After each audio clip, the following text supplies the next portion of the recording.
नमस्कार दोस्तों, मैं दीपक नागर। दीपक इकोनॉमिक्स के इस चैनल पर आप सभी दोस्तों का स्वागत है।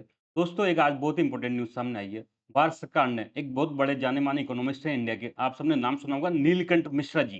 काफ़ी ये न्यूज़ में रहते हैं, यूट्यूब पे इनके कई सारे वीडियो हैं, कई बार ये पॉडकास्ट में भी आते रहते हैं। तो इन नीलकांठ मिश्रा जी को वर्ल्ड बैंक में एग्जीक्यूटिव डायरेक्टर अपॉइंटमेंट किया गया है। ये पूरा मैटर क्या है?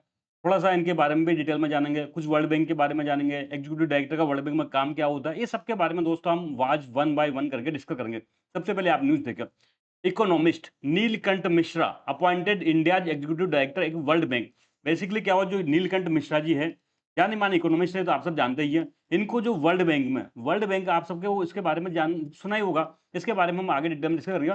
यहाँ पे इनको क्या किया है, एग्जीक्यूटिव डायरेक्टर को अपॉइंटमेंट किया गया और ये केवल इंडिया को नहीं, ये बांग्लादेश को, भूटान को और श्रीलंका को भी रिप्रेजेंट करेंगे। तो ये पूरा मैटर क्या है दोस्तों, इसके बारे में हम आगे डिस्कस करेंगे। सेकंड न्यूज़ देखिए आप, who is Neelkanth Mishra, India's new executive director world bank.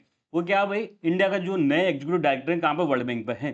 तो सबसे पहले तो देखो न्यूज़ क्या हुआ, basically appointment committee of cabinet ACC.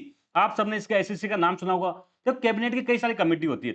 Cabinet committee on economic affairs, cabinet committee on security, cabinet, तो ऐसे ही एक कैबिनेट कमिटी होती है appointment committee of the cabinet, जिसको चेयर करते हैं हमारे प्राइम मिनिस्टर नरेंद्र मोदी जी। तो इस अपॉइंटमेंट कमिटी ऑफ कैबिनेट ने क्या मंजूरी दे दी कि जो इकोनॉमिस्ट है नीलकंठ मिश्रा जी, उनको as a executive director at World Bank, कि ये क्या होंगे, भारत की तरफ से एग्जीक्यूटिव डायरेक्टर होंगे, कहां पर, वर्ल्ड बैंक पे होंगे। आप यहाँ सबसे पहले देखो, अब हम आगे बढ़े उसके पहले वर्ल्ड बैंक के बारे में जानते हैं। तो देखो आप सबको पता है वर्ल्ड वॉर 2 में क्या हुआ था, पूरा दुनिया लगभग बर्बाद हो गई थी, स्पेशली यूरोप तो पूरा डिस्ट्रॉय हो गया था।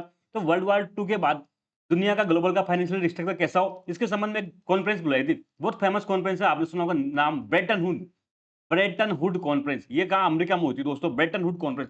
यहाँ पे दो संस्थाएं बनी थी। एक तो आपने नाम सुना होगा इंटरनेशनल मॉनेटरी फंड, और दूसरा बना था दोस्तों वर्ल्ड बैंक। दोनों का ऑब्जेक्टिव अलग अलग था। जो इंटरनेशनल मॉनेटरी फंड होता है दोस्तों, ये तो टेम्परेली बीओपी क्राइसिस हो जाए, balance of payment crisis misplace हो जाए, तो वहां शॉर्ट टर्म के लिए लोन देता है।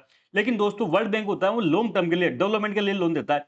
चाहे वो एजुकेशन हो, चाहे वो हेल्थ हो, चाहे वो स्किल्ड हो, चाहे या फिर रोड प्रोजेक्ट के लिए, चाहे वो इंफ्रा प्रोजेक्ट के लिए, या फिर पावर प्रोजेक्ट के लिए, ऐसे बड़े बड़े डेवलपमेंट काम के लिए वर्ल्ड बैंक लोन देता है। तो इसी क्रम में दोस्तों सबसे पहले जो ब्रेटन वुड कॉन्फ्रेंस हुई 1944 में, इसके बाद कौन सी दो संस्थाएं बनी, तो एक तो बनी वर्ल्ड बैंक और दूसरा बना इंटरनेशनल मॉनेटरी फंड। देखो दोस्तों, वर्ल्ड बैंक है ना, पूरा उसका टर्म होता है वर्ल्ड बैंक ग्रुप। तो वर्ल्ड बैंक कोई अकेली चिड़िया नहीं है, ये 5 चिड़ियाओं से मिलकर बना है, मतलब 5 संगठन है, वो सब मिला के एक world bank group, world bank family बनाते हैं। आप सबने इनका नाम कईयों को सुना हो सकता है। जैसे सबसे फेमस वर्ल्ड बैंक ग्रुप का सबसे फेमस और सबसे मोस्ट पॉपुलर और सबसे मोस्ट पावरफुल संगठन है वो IBRD, international bank for reconstruction and development.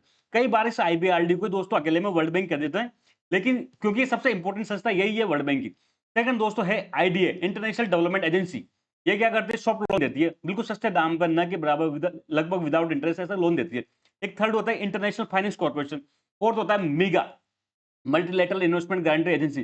जैसे गरीब देशों में कोई बड़ी कंपनी निवेश कर रही तो उसका निवेश डूब सकता है, तो यहाँ पे ये क्या करती है, गारंटी देती है।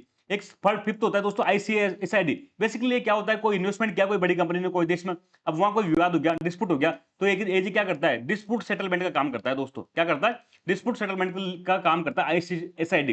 तो 5 संगठन हो गया, आईबीआरडी, आईडीए, आईएफसी, मीगा और आईसीएसआईडी। अब आप मुझे बताओगे इन 5 में से इंडिया किसका मेंबर नहीं है, 4 का मेंबर है, 1 का मेंबर नहीं है। तो उसके बारे में अब आप सोचो। अब हम देखो वर्ल्ड बैंक चलता किससे, वर्ल्ड बैंक चलता किससे। तो देखो वर्ल्ड बैंक के टॉप पे होता है प्रेसिडेंट।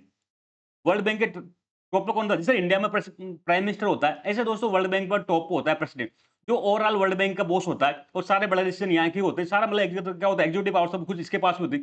ये एक खुशी की बात है, एक वर्तमान टर्म में कौन है, तो इंडियन ओरिजिन के हैं दोस्तों, अजय बंगा।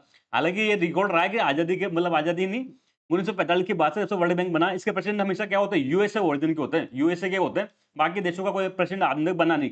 लेकिन ये बेसिकली अजय बंगा भी अमेरिकन है, लेकिन बेसिकली है ये कौन, इंडियन ओरिजिन के।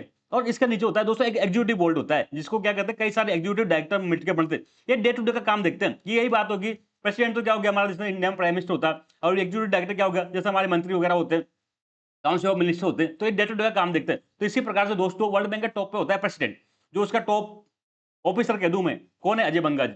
और उसके नीचे में डे टू डे का काम करने के लिए कौन होता है, एग्जीक्यूटिव डायरेक्टर। टोटल दुनिया में ये देखो तो लगभग आज की डेट में 190 देश के आसपास कितने मेंबर है वर्ल्ड बैंक के।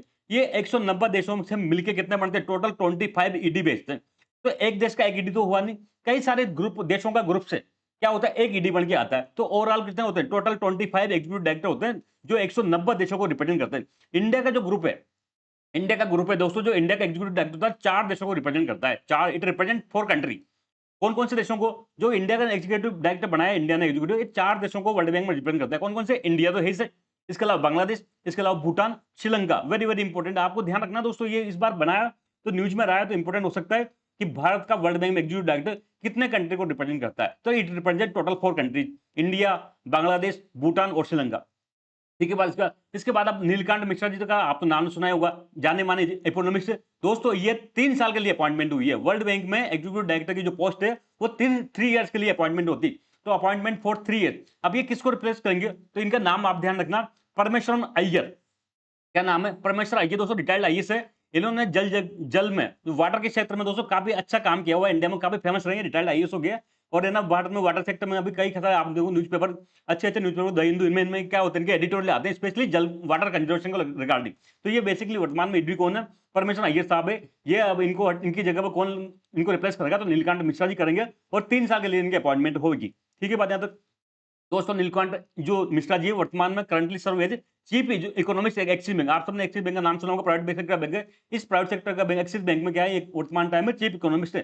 साथ साथ में दोस्तों ये जो economic advisory council to PM, भाई एक होती है EACPM, prime minister Modi ji को इकोनॉमी के मामलों में सलाह देने के लिए, इकोनॉमिक मामलों में सलाह देने के लिए दोस्तों एक कमेटी के टाइप बनी हुई है, जिसको क्या नाम है, economic advisory council to PM.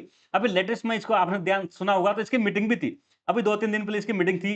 कई सारी चीजों पर इसमें डिस्कस किया गया, लेकिन उसके बारे में हम आज यहाँ नहीं जाएंगे। तो आपको ध्यान रखना चाहिए दोस्तों, ये वर्तमान टाइम में जो नीलकांत मिश्रा जी है, ये economic advisory council to the PM उसके भी मेंबर है।